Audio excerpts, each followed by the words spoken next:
of reminds me of the minister of this church. He's a nice young guy. He always comes in, he's always got a cheerful smile on his face, and he deals with all those old age assistance liens. You know, he's basically taking people's houses away from them. And he always brings me a bag of candy. And, you know, he's trying to get on my good side, but I still have a problem with it. But anyway, those reverse mortgages are something I caution you on. Make sure your lawyer looks at them really close and be careful of them. Be very careful of them. The rule of thumb, if it looks too good to be true, it is. Because you don't want to lose what you have into it. Now with that said, at the very end, I will make just a few comments on where we're going with this. Keep your deed in a safe place. Internet deed and social security numbers. Make sure your social security number does not appear on documents. You do not have to do that right now. We are busy in our office doing something we call redacting.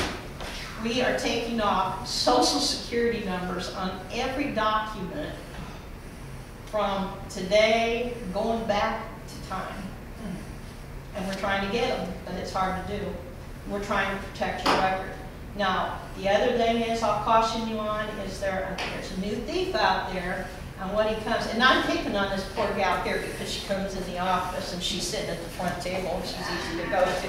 And I have to hear. Yes, and you know what, they come to, you know, they'll come into the office and they'll say, you know, she's been around maybe a little bit, she's probably got her mortgage paid off.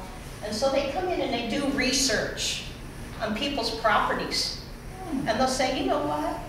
I'll bet you this gal's got her mortgage paid up. She's got her deed on file. So they run down to Speedy's Quick Print, and they get a quitclaim deed. And because our office is a library, your records are an open book to them.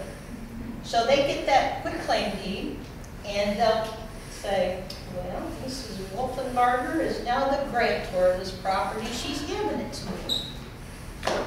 And they put their name under the grantee spot. They put the legal description there. They get a bogus notary stamp.